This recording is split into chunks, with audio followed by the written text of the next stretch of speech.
Price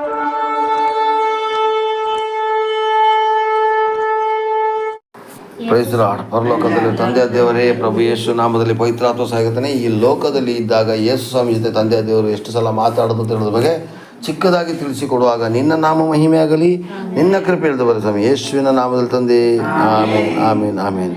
ನೋಡಿ ಪ್ರಿಯರೇ, ನಮ್ಮ ಜೊತೆಲಿ ಯಾವ ಥರ ಮಾತಾಡಿದ್ರು ಹಾಗೆಯೇ ಯೇಸು ಸ್ವಾಮಿ ಜೊತೆಲೂ ಕೂಡ ಸದಾ ಕಾಲ ಮಾತಾಡ್ತಿದ್ರು. ಅವರು ಸ್ವರ ಕೇಳೋಕ್ಕೋಸ್ಕರನೇ ಬೆಟ್ಟದ ಮೇಲೆ ಹೋಗ್ಬಿಡ್ತಿದ್ರು, ಅಡವಿ ಮೇಲೆ ಹೋಗ್ತಿದ್ರು, ಮುಂಜಾನೆ ಇನ್ನು ಮೊಬ್ಬಿರುವಾಗ ಮಾತಾಡ್ತಿದ್ರು.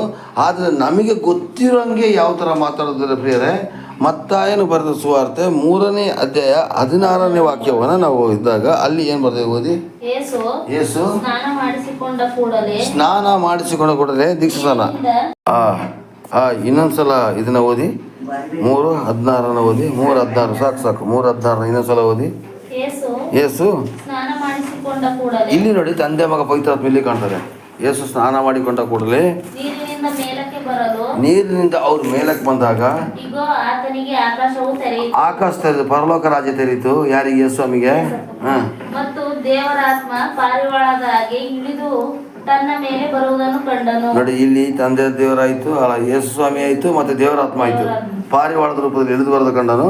ಆಗ ಈತನು ಪ್ರಿಯನಾಗಿರುವ ನನ್ನ ಮಗನು. ಇಲ್ಲಿ ತಂದೆ ದೇವರ ಸಾರ ನೋಡಿ, ಈತನು ಪ್ರಿಯನಾಗಿರೋ ನನ್ನ ಮಗನು, ಈತನನ್ನು ನಾನು ಮೆಚ್ಚಿದ್ದೇನೆ, ಈತನನ್ನು ನಾನು ಮೆಚ್ಚಿದ್ದೇನೆ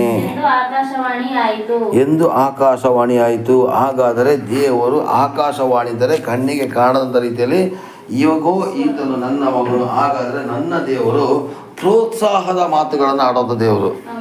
ಯಾವಾಗ ನೀವು ದೇವರ ರಾಜ್ಯಕ್ಕೋಸ್ಕರ ನಿಲ್ತೀರೋ ನಿಮಗೆ ಪ್ರೋತ್ಸಾಹದ ಮಾತುಗಳನ್ನ ಆಡ್ತಾರೆ ಹೊರತು ನಿಮಗೆ ನೋವು ಅಂತೂ ಮಾಡೋದಿಲ್ಲ.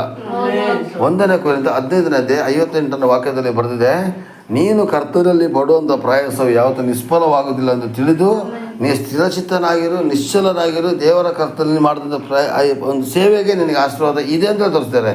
ಸ್ಥಿರಚಿತ್ತನಾಗಿರು, ನಿಶ್ಚಲನಾಗಿರು, ಕರ್ತನ ಸೇವೆಯಲ್ಲಿ ಪಡೋ ಪ್ರಯಾಸಕ್ಕೆ ನಿನಗೆ ಬಹುಮಾನ ಇದೆ ಅಂತಲೇ ಸ್ವಾಮಿ ಹೇಳಿದ್ದಾರೆ. ಹಾಲೆಲೂಯಾ.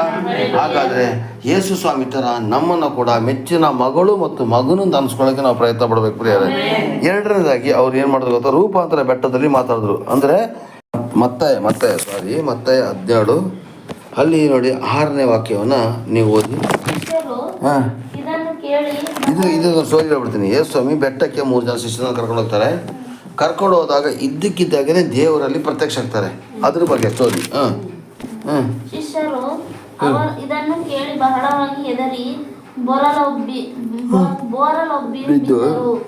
ಆದರೆ ಯೇಸು ಹತ್ತಿರಕ್ಕೆ ಬಂದು ಅವರನ್ನು ಮುಟ್ಟಿ, ಏಳಿರಿ, ಹೆದರಬೇಡಿರಿ ಅಂದನು. ಅವರು ಕಣ್ಣೆತ್ತಿ ನೋಡಿದಾಗ ಯೇಸುವನ್ನೇ ಹೊರತು ಮತ್ತಾರನ್ನು ಕಾಣಲಿಲ್ಲ. ಅವರು ಆ ಬೆಟ್ಟದಿಂದ ಇಳಿದು ಬರುತ್ತಿರುವಾಗ ಯೇಸು ಅವರಿಗೆ, ನೀವು ಈಗ ಸಾಕು ಇಲ್ಲಿ ನೋಡಿ, ಯೇಸು ಸ್ವಾಮಿ ಬೆಟ್ಟಕ್ಕೆ ಹೋಗ್ತಾರೆ. ಬೆಟ್ಟಕ್ಕೆ ಹೋದಾಗ ಅಲ್ಲಿ ಏನಾಗ್ತದ್ರೆ, ಅಲ್ಲಿ ಪೇತ್ರ, ಯೋಹಾನ, ಯಾಕೋಬ ತಿಳ್ಕೊಂಡು 3 ಶಿಷ್ಯರನ್ನ ಕರ್ಕೊಂಡು ಹೋಗ್ತಾರೆ. ಅಲ್ಲಿ ಇದ್ದಕ್ಕಿದ್ದಾಗನೇ ಯೇಸು ಸ್ವಾಮಿದು ಮುಖಭಾವನೆ ಬದಲಾಗ್ಬಿಡ್ತದೆ. ಅವರ ಡ್ರೆಸ್ ಎಲ್ಲ ಬೆಳ್ಳಗಾಗ್ಬಿಡುತ್ತೆ. ದೇವ್ರ ವಾಕ್ಯದಲ್ಲಿ ಬರ್ತದೆ ಏನಂದರೆ, ಅವ್ರ ಬಟ್ಟೆನೂ ಕೂಡ ಯಾವ ಅಗಸನ್ನು ಒಗಿಲಿಕ್ಕಾಗೋದಷ್ಟು ಮಟ್ಟಿಗೆ ಬೆಳ್ಳಗೈತಂತೆ. 2ನೇ ವಾಕ್ಯದಲ್ಲಿ ಆಯಿತಾ, ಬೆಳ್ಳಗೈತಂತೆ. ಲಾಸ್ಟ್ ಹೊತ್ತಿಗೆ ಆ ಒಂದು ಪೇತ್ರ ಏನು ನೋಡ್ತಾ ಗೊತ್ತಾ, ನಿಮ್ಮ 3 ಜನ ಐತಿಲ್ಲ, 3 ಜನಕ್ಕೂ ನಾನು ಒಂದೊಂದು ಇದು ಕಟ್ಬಿಡ್ಲ ಅಂತ ಕೇಳ್ದಂತೆ, ಮನೆ ಕಟ್ಬಿಡ್ಲ ಅಂತ ಕೇಳ್ದಂತೆ. ಮೋಸೆಗೊಂದು, ಎಲೆಗೊಂದು, ನಿನಗೊಂದು ಕಟ್ಬಿಡ್ಲ ಅಂತ ಕೇಳಿದಾಗ ಆವಾಗ ದೇವ್ರ ಸ್ವರ ಬಂತಂತ. ಏನಂತ, ಹೀಗೆ ಮಾತಾಡ್ತಿರಲಿ ಕಾಂತಿಡ ಮೋಡ ಅವರ ಮೇಲೆ ಕವಿಯಿತು. ಪರ್ಣಶಾಲೆ ಅಂತಂದರೆ ಏನಂತಾರೆ, ಎಲೆಗಳು ಮನೆ. ಪರ್ಣ ಅಂತಾರೆ ಎಲೆ. ಇದಲ್ಲದೆ ಮೋಡದೊಳಗಿಂದ ಈತನು ಪ್ರಿಯನಾಗಿರುವ ನನ್ನ ಮಗನು. ಯಾರು? ನಾನು ಈತನನ್ನು ಮೆಚ್ಚಿದ್ದೇನೆ ಎಂದು ಈತನ ಮಾತನ್ನು ಕೇಳಿರಿ ಎಂದು ಆಕಾಶವಾಣಿ ಆಯಿತು. ಹಾಗಾದರೆ ನಾವಿಲ್ಲಿ ತಿಳ್ಕೊಬೇಕಾಗಿದೆ ಅಂದರೆ, ಪ್ರಿಯನಾಗಿರುವ ನನ್ನ ಮಗನು. ನೋಡಿ, ಇವತ್ತು ಅವರು ಅಲ್ಲಿಯೂ ಕೂಡ ದೇವರ ಮಹಿಮೆಯನ್ನು ತೋರಿಸಲಿಕ್ಕೆ ದೇವರು ಪ್ರಿಯನಾದ ನನ್ನ ಮಗನು ಅಂತ ಹೇಳಿದ್ರು. ಇಲ್ಲೂ ಕೂಡ ದೇವರು ಪ್ರೋತ್ಸಾಹದ ಮಾತುಗಳನ್ನು ಆಡ್ತಾರೆ. Hallelujah, hallelujah. ನೆಕ್ಸ್ಟ್ ಕೊನೆಯ ವಾಕ್ಯವನ್ನು ತೆಗೆದುಕೊಳ್ಳೋಣ. ಎಲಿಯ ಅಂತಂದರೆ ಅವನು ಒಬ್ಬ ಈ ಲೋಕದಲ್ಲಿ ದೇವ್ರಿಗೋಸ್ಕರ ಜೀವಿಸ್ದ. ದೇವ್ರಿಗೋಸ್ಕರ ಜೀವಿಸಿ ಏನು ಮಾಡೋದು ಗೊತ್ತಾ, ಅವನು ಸಾಯಲೇ ಇಲ್ಲ. ಈ ಲೋಕದಲ್ಲಿ ಸಾಯಲಿಲ್ಲ. ದೇವ್ರು ಏನು ಮಾಡೋದು, ಹಂಗೇನೇ ಎತ್ಕೊಂಡು ಹೋಗ್ಬಿಡ್ತಾರೆ ಮೇಲಕ್ಕೆ. ರಥಾಸೋಗಳಿಂದ ಎತ್ಕೊಂಡೋದ್ರೆ ನಾನು ಆದಷ್ಟು ವಾರ ಇನ್ನು ಮುಂದಕ್ಕೆ ಒಬ್ಬೊಬ್ಬರು ಕಥೆ ಹೇಳೋಕ್ಕೆ ಸ್ಟಾರ್ಟ್ ಮಾಡ್ತೀನಿ, ಆಯಿತಾ. ಹಂಗೇನೆ ಎತ್ಕೊಂಡು ಬರ್ತಾರೆ ಮೇಲಕ್ಕೆ. ಎಲಿಯ ಮತ್ತು ದಾನಿಗಿಂತ ಜಾಸ್ತಿ ಸಂಪತ್ತಿದ್ರು ಇದ್ರು. ಜಾಸ್ತಿ ಅಭಿಷೇಕ ಸಖತ್ತಾಗಿತ್ತು. ದೇವ್ರು ಹೇಳ್ದಂಗೆ ಕೇಳ್ತಿದ್ದ. ಅವನು 3 ವರ್ಷ ಮಳೆ ಬರ್ದಂಗೆ ಸ್ಟಾಪ್ ಮಾಡ್ಬಿಟ್ಟಿದ್ದ. ಅದು ಸ್ಟೋರಿ ಎಲಿಯನ ಕಥೆನೇ ಒಂದು ದಿವಸ ನಾನು ಹೇಳ್ತೀನಿ ಬೇರೆ, ಒಂದು ದಿವಸ ನಾನು ಹೇಳ್ತೀನಿ ಆಯಿತಾ. ಎಲಿಯ ಮತ್ತು ಅನೋಕ ಇಬ್ಬರು ಸಾಯಿದೇನೆ ಈ ಲೋಕದಲ್ಲಿ ಎತ್ತಲ್ಪಟ್ಟಿದ್ದಾರೆ. ಇದ್ದಕ್ಕಿದ್ದಾನೆ ಕಾಣ್ದಾಗ್ಬಿಟ್ರು. ಇವನು ಮಾತ್ರ ಕಾಣಂಗೆ ಹೋಗಿರೋದು ಎಲಿಯ. ಅನೋಕ ಮಾತ್ರ ಇದ್ದಕ್ಕಿದ್ದಾನೆ ಕಾಣ್ದಾಗ್ಬಿಟ್ಟ. ಗೊತ್ತಾಯ್ತು? ಅಲ್ಲೆಲ್ಲ ಹಾಗೇನೆ ನಾವು ಕೂಡ ಎತ್ತಲ್ಪಡ್ತೀವಿ ಕಾಣದಂಗೆ. ಏಸಪ್ಪ ಬರೋ ಸಮಯದಲ್ಲಿ, ಪ್ರತ್ಯಕ್ಷತೆ ಸಮಯದಲ್ಲಿ ನಾವು ಇದ್ದಕ್ಕಿದ್ದಾಗನೇ ಎತ್ತಲ್ಪಡ್ತೀವಿ.